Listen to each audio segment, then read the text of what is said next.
क्या आपने कभी सोचा है, अगर इतिहास के पन्नों में लिखा एक अध्याय कभी मिटाया न गया होता तो भारत का स्वरूप आज कैसा होता। सन 1025 ईस्वी, जब उत्तर भारत में महमूद गजनी ने सोमनाथ मंदिर को लूटा, वह केवल सोने चांदी की चोरी नहीं थी, वह भारत की आत्मा पर किया गया वार था। सोमनाथ, वह मंदिर जहां समुद्र की लहरें भी भगवान शिव के चरण छूने आती थीं, जहां हजारों दीप जलते थे और जिसके गर्भगृह में गूंजता था नमः शिवाय का अखंड नाद। लेकिन उस दिन इस पवित्र स्थान को रौंद दिया गया। गजनी की सेना ने मंदिर के शिखर को तोड़ा, मूर्ति को चांदी की जंजीरों में बांधा और अरब की रेतों में ले जाकर उस पर घोड़े बांध दिए। पूरा भारत रो उठा था। गुजरात से लेकर तमिल भूमि तक हर दिशा में शोक फैल गया। लेकिन इस अपमान के बीच एक राजा था जो यह अपमान भूल नहीं सका। वह था राजेंद्र चोल प्रथम, दक्षिण भारत का सम्राट, गंगा को लेकर समंदर तक जीतने वाला राजा।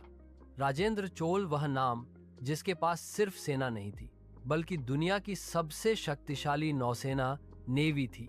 उसका प्रतीक था बाघ, चोल साम्राज्य का चिन्ह। यही द चोला टाइगर्स थे, वे योद्धा जिनके साहस की गूंज बंगाल की खाड़ी से लेकर दक्षिण चीन सागर तक सुनाई देती थी। मगर अब उनके सम्राट के हृदय में एक नई अग्नि जल उठी थी। गजनी ने न केवल भारत की संपदा छीनी थी, बल्कि धर्म और गौरव पर भी आघात किया था।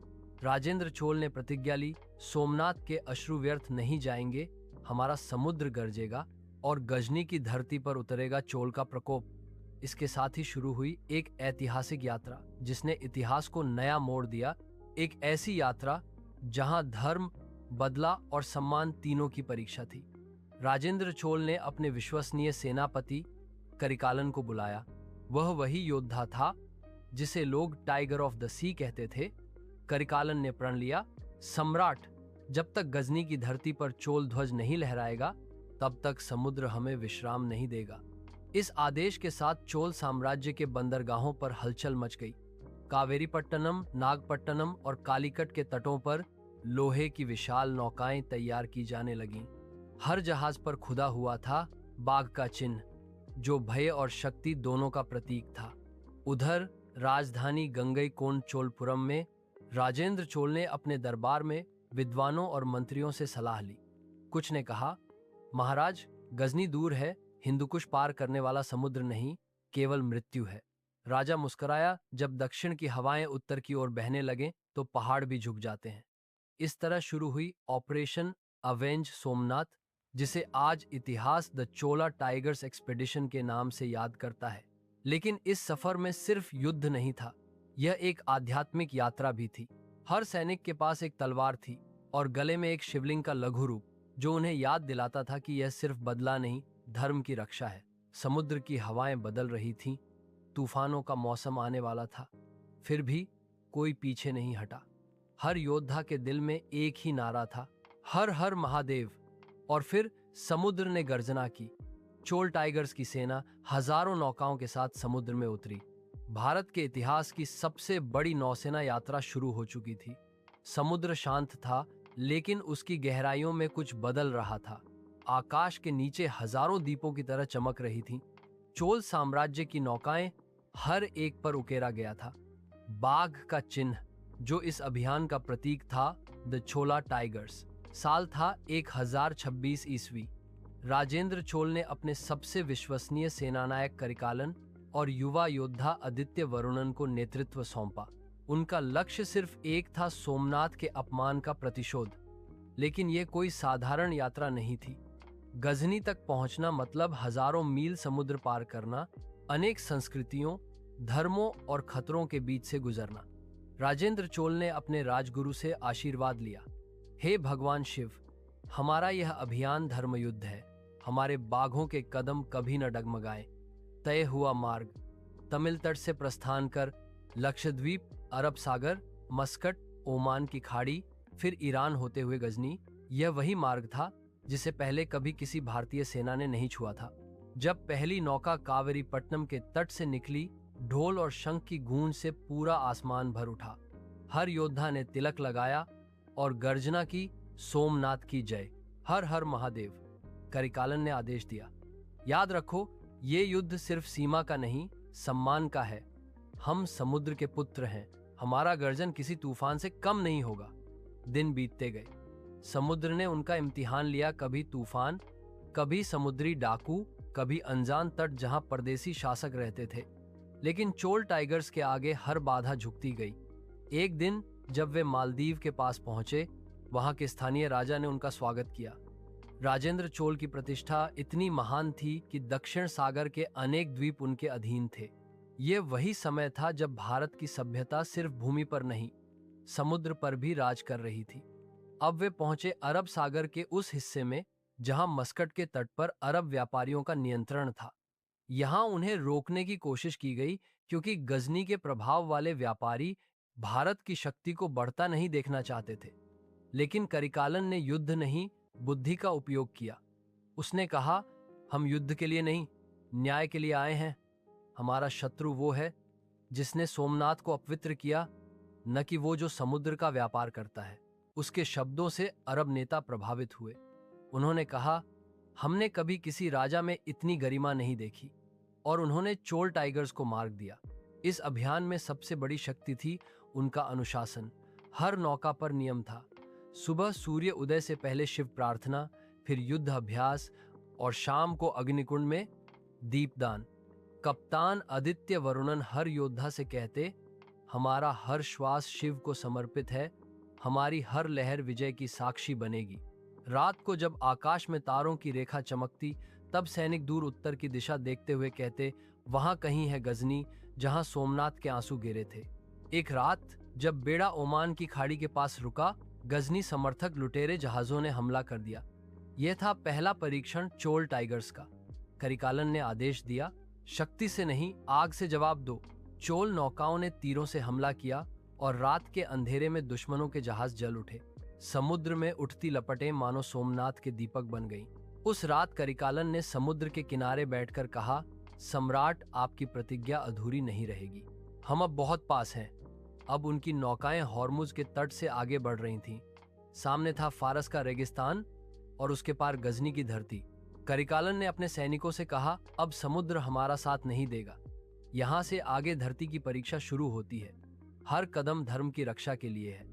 आदित्य ने उत्तर दिया, हम बाघ हैं, चाहे धरती हो या समुद्र, हमारी गर्जना गूंजेगी।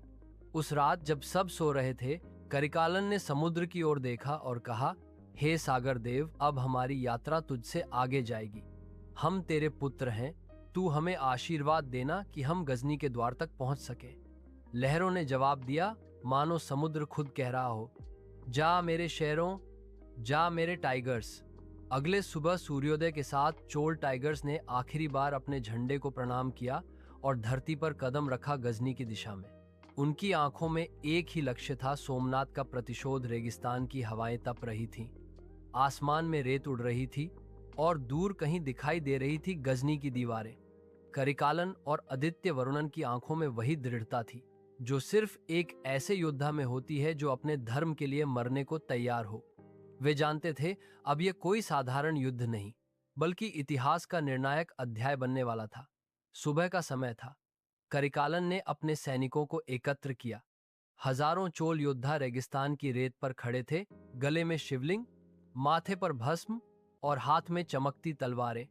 करिकालन ने ऊंची आवाज में कहा, भाइयों, आज हम किसी भूमि के लिए नहीं लड़ रहे, हम उस मंदिर के लिए लड़ रहे हैं जिसे देवताओं ने भी अपना घर कहा था, सोमनाथ। अगर हमारी तलवारें आज न चलीं, तो आने वाली पीढ़ियां हमें कायर कहेंगी।